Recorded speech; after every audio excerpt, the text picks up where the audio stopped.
गुरु नानक देव जी ने पहली कल्पना सांख्यवादी को तो बिल्कुल निराकरण कर दिया। उन्होंने कहा कि पुरुष अनेक नहीं हो सकते, कर्ता पुरुष एक ही है।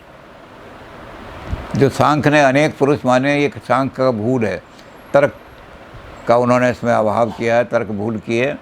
तो पुरुष अनेक नहीं हो सकते, कर्ता पुरुष एक ही है। और उनका ऋग्वेद वाले पुरुष को भी अगर माने तो ऋग्वेद वाले पुरुष को हम मान तो सकते हैं कि पुरुष एक ही है वो, लेकिन वो पुरुष क्या है, उसका शरीर है, उसके शरीर से ब्राह्मण से मुखम, हम उसको जो हमारा है उसको निरंजन मानते हैं। उसको कोई किसी ने देखा नहीं है कि उसका शरीर है, वो शरीर धारण करता ही नहीं। और संसार को अपने वो निमित्त कारण भी है, इस जगत का उपादान कारण भी है, समवयी कारण भी है, असमवयी कारण भी है। चार चीज़ें हम मानते हैं कि जैसे उपादान कारण है, जिस चीज़ से जगत बना है वो उपादान। मिट्टी से घड़ा बना है तो मिट्टी घड़े का उपादान कारण है। अब घड़ा, मिट्टी जो है घड़ा नहीं बना सकती, रखी हुई है, तो उसको चाक पर रख कर के चलाने वाला जो कुम्हार है वो निमित्त कारण है, एफिशिएंट कॉज। उसके बाद समवयी कारण देखते हैं। अब उस जब घड़े को बनाने लगते हैं तो उसमें चाक जो है जिस पर घड़ा चलता है और डंडा जिससे वो चल रहा है, वो घड़े के अंदर प्रविष्ट नहीं हुए हैं। किसान के जो बनाने वाला है एफिशिएंट कारण, उसकी तो शक्ति लगी है उसमें, लेकिन ये डंडा और चाक इसमें नहीं लगे, लेकिन इनके बिना घड़ा बन नहीं सकता। तो इनको कहेंगे ये सहायक कारण हैं, इनको समवयी कह दिया, समवयी कह दिया। तो गुरु नानक देव जी ने चारों कारण हटा। उन्होंने कहा चार कारण नहीं है, कारण है। कर्ता पुरुष जो है उसने सारे वही उपादान कारण है, वही निमित्त कारण है, वही सहायक कारण है। और इस तरह से उन्होंने वो इस एकत्व को बार बार उन्होंने उसकी पुष्टि की। ये कर्ता पुरुष कैसा है, ये निर्भय है, ये क्योंकि परम शक्तिमान है और सारे विश्व के अंदर व्याप्त है, इसलिए कोई ऐसी शक्ति विश्व के अंदर दूसरी नहीं है जो इसको डरा सके। और जो इसको मानने वाले हैं वो भी ये कहते हैं, ना भय काहू को देत, ना भय मानत आन। ना तो हम किसी को डराते हैं और ना हम किसी का भय मानते हैं, क्योंकि ये हमें गुण कहाँ से मिला है, ये उस परम कर्ता पुरुष से मिला है। इसी तरह से निर्वैर।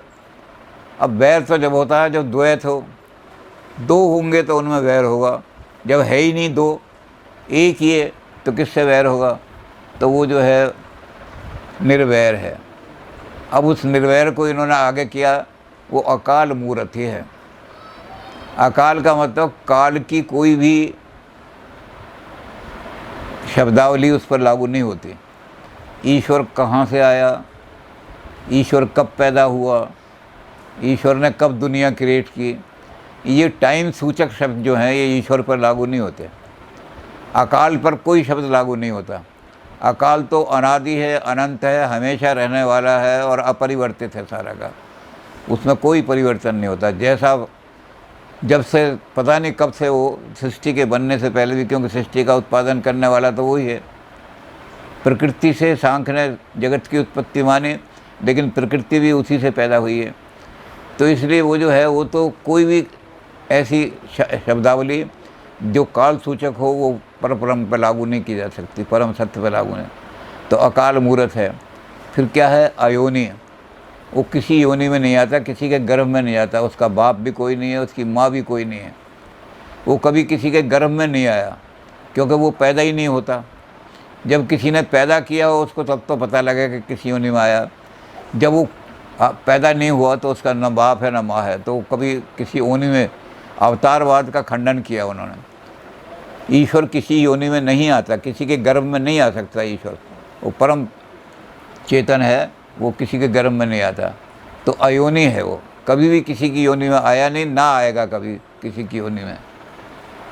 अब जो अयोनि है वो कैसा होगा? सैभम, यानी अपने आप स्वयंभू है। अब कोई प्रश्न करे कि बताओ जी, मैटर को तो ईश्वर ने क्रिएट किया, ईश्वर को किसने क्रिएट किया? तो कहते हैं ईश्वर फर्स्ट कॉज है, फर्स्ट कॉज को किसी ने क्रिएट नहीं किया। अगर फर्स्ट कॉज को हम मान लें कि इसको भी किसी ने क्रिएट किया तो अनावस्था दोष, फिर उसको किसने क्रिएट किया, फिर उसको किसने किया? तो जो जिसका कोई आरंभ ही नहीं है, ये कहाँ से शुरू हुआ कहाँ से नहीं हुआ, तो हम ये कहेंगे कि वो तो स्वयंभू है, अपने आप ही हो गया है और अपने आप ही व्याप्त है सारे के सारे अंदर। अब ये जो चीज़ है, इतना सारा उन्होंने वर्णन किया, उसके इतने रूप बताए, इसको कैसे जाने हम? या तो एक हमने किताब में पढ़ लिया और किताब में पढ़ के इसका उच्चारण कर दिया, मूल मंत्र पढ़ते रहे, लेकिन जाना नहीं उसको कुछ भी। इसको जानने के लिए हर एक आदमी क्षमता नहीं रखता, हर एक आदमी में इसको जानने की क्षमता नहीं है। अगर सतगुरु मिल जाए तो सतगुरु के प्रसाद रूप में, ये गुरु परंपरा और शिष्य परंपरा के चलाने वाले भी गुरु नानक देव जी और 5वें गुरु जिन्होंने मूल मंत्र गुरु उसमें रख दिया पहली बार ही। तो मूल मंत्र में क्या हुआ कि गुरु प्रसादी, आप गुरु के पास जाएंगे, गुरु आपको निर्मल करेगा। जब तक आपके मन में मैल जमे हुए हैं, जब तक आपके मन पर पर्दा पड़ा हुआ है, तब तक आप उसको जान ही नहीं सकते। तो गुरु क्या करेगा? आपका पर्दा हटा देगा। गुरु क्या करेगा? आपके मन के सारे मैल हटाएगा और फिर गुरु के प्रसाद रूप में आपको ज्ञान होगा परम सत्य का, जिसको हम एक ओंकार कहते हैं। तो ये जो मूल मंत्र है, इसी से सारी फिर फिलॉसफी, सिख फिलॉसफी इसी में से निकली है, मूल मंत्र में से। अब इसमें क्या चीज़ मानेंगे हम? गुरु ना पहला मानेंगे हम कि एक ओंकार परब्रह्म जो है वो उसका क्या स्वरूप है। तो पहले हम परब्रह्म की बात करेंगे। ब्रह्म क्या है भी कोई चीज़ ब्रह्म या नहीं? जैसे हमने देखा था कि 550 बार परब्रह्म का शब्द आया है सारी गुरबाणी में।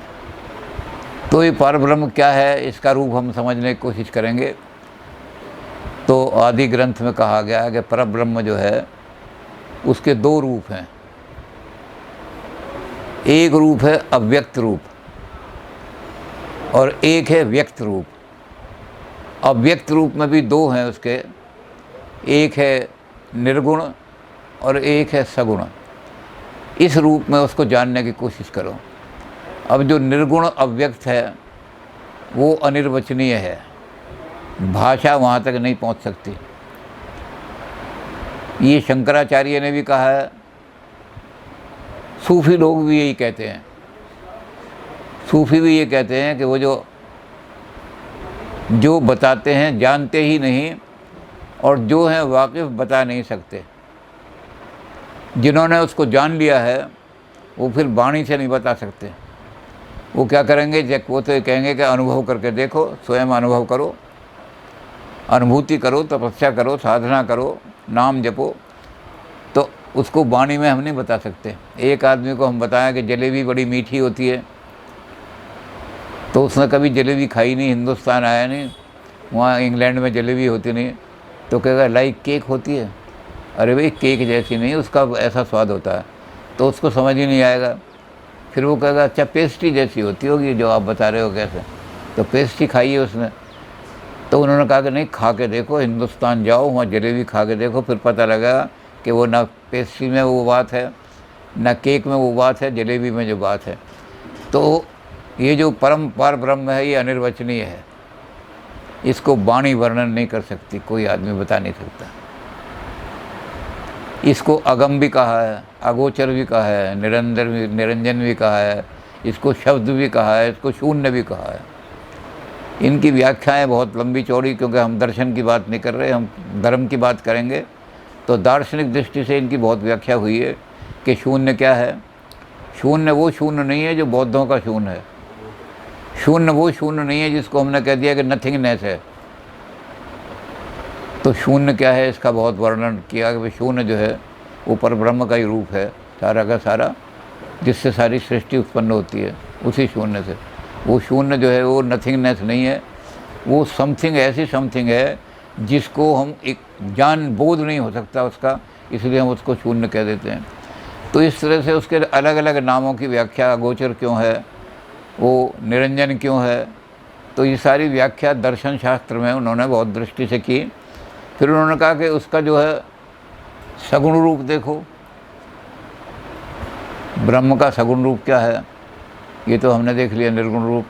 तो उन्होंने कहा कि जो प्रकाशित करने वाला है सारी सृष्टि को, जो प्रकाश है, नूर है, वो उसका व्यक्त रूप है, वो सगुण रूप है।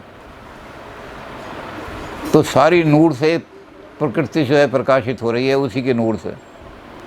उस नूर को हम कहते हैं ये सगुण रूप है उसका, जिससे प्रकाशित कर रहा है। दूसरा ब्रह्म का रूप इन्होंने दिया गुरु ग्रंथ साहब में, उसको इन्होंने कहा कि व्यक्त रूप है। अब बहुत सारे लोगों को ये आश्चर्य हो जाता है कि ब्रह्म जब व्यक्त रूप है तो किस तरह व्यक्त होता है, फिर तो अवतारवाद आ गया या ईश्वर कोई रूप धारण करके आता है, ये भ्रांति हो जाती है। लेकिन उन्होंने कहा कि नहीं, व्यक्त रूप जो है इसमें कोई ईश्वर अवतार धारण नहीं करता, ईश्वर मनुष्य के रूप में नहीं आता, ईश्वर कभी वारा नहीं, स्वर बन कर नहीं आया, ईश्वर किसी तरह से नहीं आता। तो व्यक्त रूप क्या है उसका, तो उन्होंने कहा एक रूप व्यक्त तो ये है कि भावना निर्मित जो रूप है वो दिव्य रूप भावनाओं से निर्मित। हमारी भावना में जो दिव्य रूप उसका ईश्वर का व्याप्त है कि नूर ही नूर है, वहाँ प्रकाश ही प्रकाश है। तो ये भावना निर्मित रूप, दिव्य रूप जो है, ये उसका व्यक्त रूप है। दूसरा व्यक्त रूप क्या है, विराट रूप। इस विराट का वर्णन भी किया है, लेकिन उस विराट को एक लाइन में समझाने के लिए उन्होंने कहा कि जब वो जगन्नाथपुरी में गए तो वहाँ बहुत सारी बत्तियाँ जला करके, कई सौ बत्तियाँ जला करके ईश्वर की आरती होती है। तो वो जब उसको देखने लगे ईश्वर की आरती को, तो गुरु नानक देव जी ने कहा कि ये आरती तो समाप्त हो जाएगी, ये पर ब्रह्म की आरती नहीं है, ये तो किसी ऐसे व्यक्ति की है जिसका आदि भी है, अंत है, नष्ट होना है, क्योंकि थोड़ी देर में बत्तियाँ ये बुझ जाएंगी।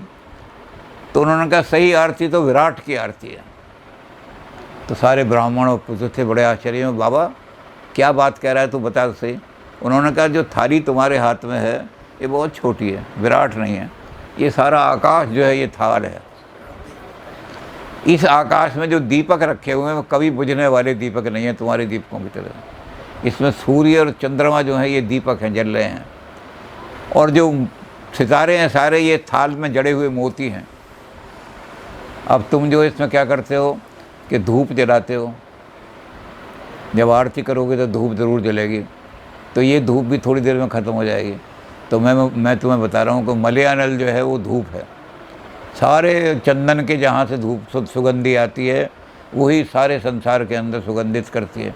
तो मलयानल की धूप जो है, वो मलयानल की जो पवन है वो पवन इसकी धूप है, विराट की। और कहते हैं इस विराट की धूप में जो पवन है उसमें हवा जो है, पवन वो चला, धूप है ये तो इसकी, और इसको जो पंखा करने वाली है वो पवन है, हवा जो है इसको वो झल रही है, जो एक चमर सा झलते हैं, चमर है। तो कहते हैं इस विराट के रूप की आरती जो है इस तरह से होती है। तो ब्राह्मण जो थे कि बाबा बहुत ऊंची बात कही तूने, चरणों में गिर गए। उन्होंने कहा विराट रूप भगवान का तूने दिखाया, और वाकई ये थाली में जो आरती होती है ये तो थोड़ी देर बाद नष्ट हो जाएगी, ख़त्म हो जाएगी, तूने जो सारी तो विराट रूप है। तो विराट रूप को देखो। और चौथी रूप में उन्होंने कहा कि जो है उस विराट रूप के बाद एक रूप और है उसका, वो रूप है बादशाह। तीसरा रूप उन्होंने कहा खसम रूप। ईश्वर को खसम कहा उन्होंने, कई जगह खसम का शब्द आया। खसम का मतलब हमारा मालिक, सबका मालिक एक। ये जो बाणी चुराई है सबका मालिक एक, जो साईं बाबा के है, गुरु ग्रंथ साहब की बाणी उन्होंने ले ली। गुरु ग्रंथ साहब में है बाणी, वो ईश्वर खसम है। खसम का मतलब स्वामी है, मालिक है, वही हमारा मालिक है और कोई हमारा मालिक नहीं। हम किसी के आगे मत्था नहीं टेकते, हम किसी देवी देवता के पास जा कर के उसकी अरदास नहीं करते, हम उसकी अरदास करते हैं, मुझे परम पता। तो हम ना किसी के आगे मत्था टेकते हैं। तो हमारा मालिक कौन है, हमारा मालिक वो है, ये मालिक व्यक्त रूप है। और चौथा उन्होंने कहा बादशाह, सच्चा बादशाह। यहाँ के हिंदुस्तान के बादशाहों को उन्होंने कभी बादशाह नहीं माना, ये सब झूठे बादशाह हैं। ये तो ऐसे हैं कि एक बादशाह को मर्डर करके उसका बेटा तख्त पे बैठ जाएगा। अपनी बादशाही को बचाने के लिए अपने फूफा को मरवा दिया अकबर ने। तो ये बादशाह संसारिक बादशाह नहीं है, ये तो छल कपट करके गद्दी प्राप्त करने वाले लोग हैं, किसी तरह से गद्दी प्राप्त कर ली। सच्चा पातशाह वही है, एक ही। इसलिए गुरु ग्रंथ साहब में सच्चा पातशाह एक ईश्वर को ही माना गया।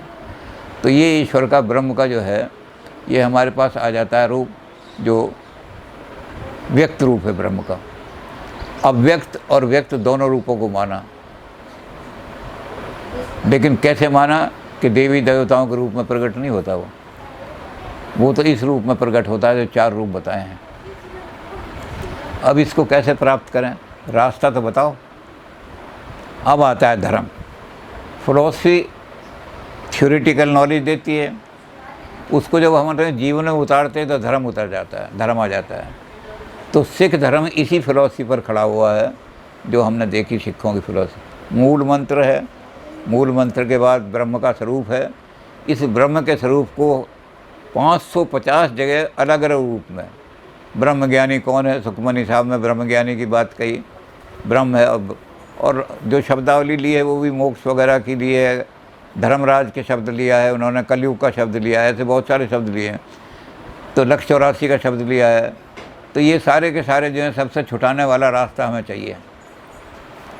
हमें धर्मराज के पिंड से छुटाने वाला रास्ता चाहिए, उसमें ना फंसे हम। हमें 184 से निकाल करके मोक्ष की तरफ ले जाने वाला रास्ता चाहिए, जिससे हम संसार के बंधनों से मुक्त हो जाएं। तो गुरु ग्रंथ साहब ने उसके लिए नाम बताया कि उसके लिए मैंने सारे मार्ग देखे हैं। अब गुरुवाणी में अब देखते हैं तो हर मार्ग की बड़े विस्तार से चर्चा की है उन्होंने। कौन कौन से मार्ग हैं, तो उन्होंने कहा कि योग मार्ग है। योग मार्ग के कई रूप हैं। कर्म योग है, ध्यान योग है, ज्ञान योग है, राज योग है। सबकी चर्चा गुरु ग्रंथ साहब में बहुत विस्तार से की गई है। कौन कौन से कर्म के अंदर कौन कौन से स्टेप हैं, कौन कौन से कदम हैं, क्या क्या करना पड़ता है और उसमें क्या कमी रह जाती है, वो अंत में बताया कि इसमें ये कमी रह जाती है।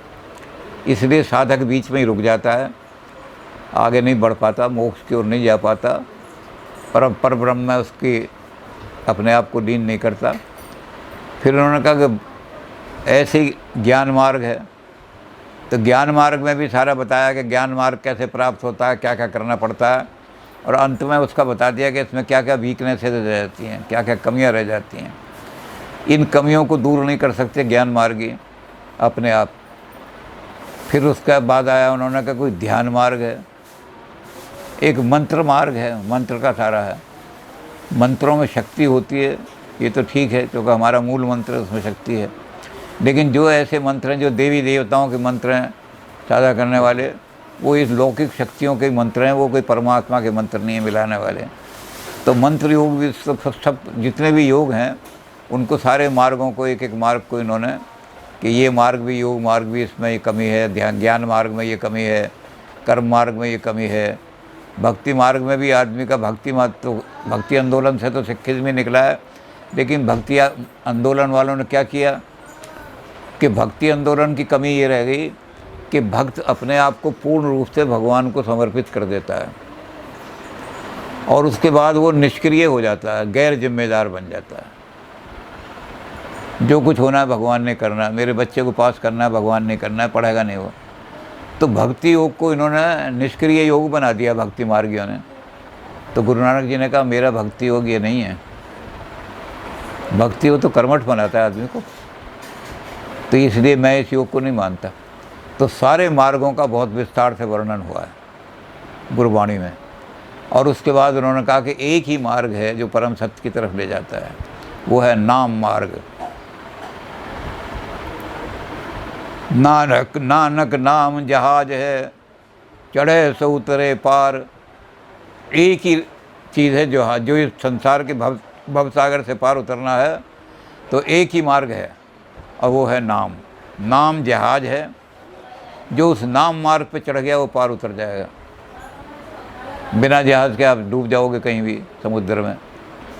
तो इसलिए नाम मार्ग को उन्होंने कहा कि ये मार्ग है जो सबसे श्रेष्ठ मार्ग है और ये मार्ग आपको अंत तक ले जाने वाला है। अब नाम मार्ग का क्या रूप है, किस तरह राम मार्ग करें? तो पहले उन्होंने कहा कि नाम जप, पहले बताया जप। जप जी साहब एक पूरा बहुत विस्तार से इसका वर्णन है। तो जप क्या करेंगे आप मूल मंत्र का जप करेंगे, आप परम गुरु का नाम है उसका नाम लेंगे, तो आप उसके नाम को बार बार अपनी जिह्वा से उच्चारण करो,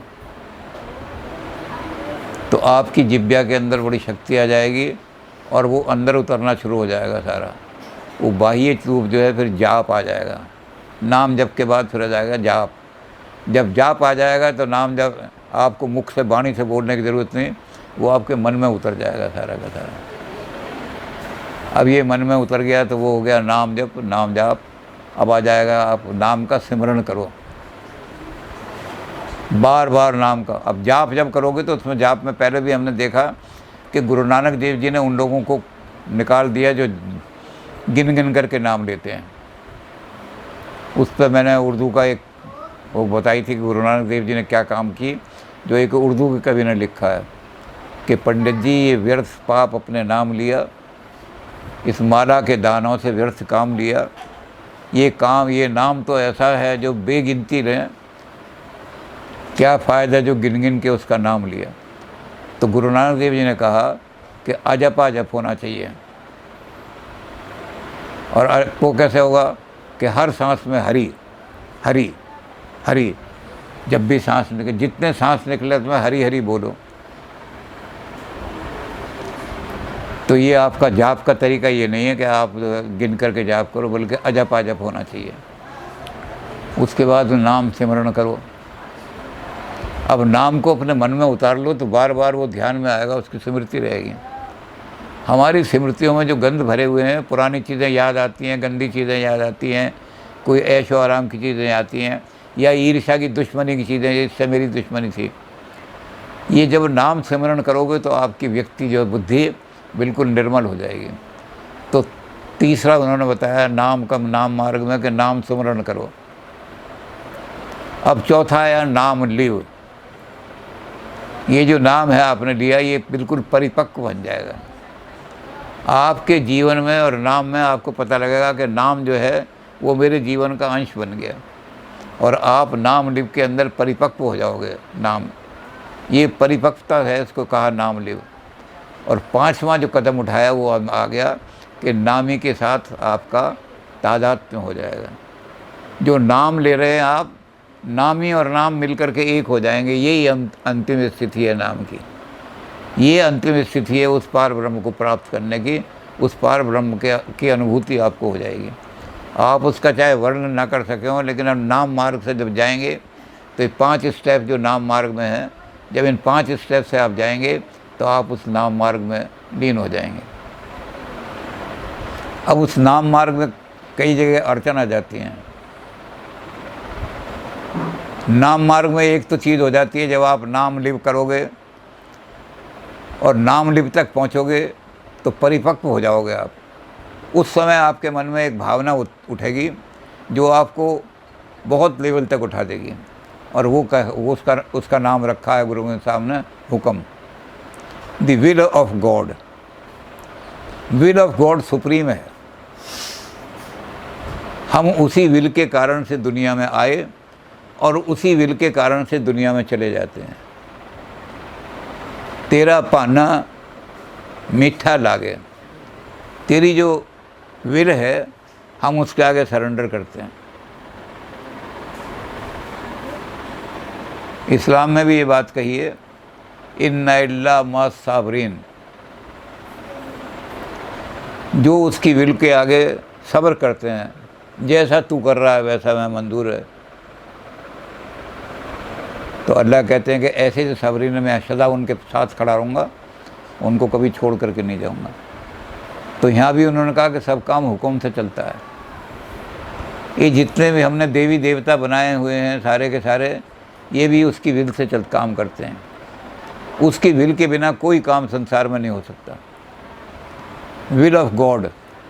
अब इसको बहुत सारे आदमी जो हैं वो मानते हैं कि जी डिटर्मिनिज्म हो गया, आप मनुष्य को कोई शक्ति नहीं छोड़ी।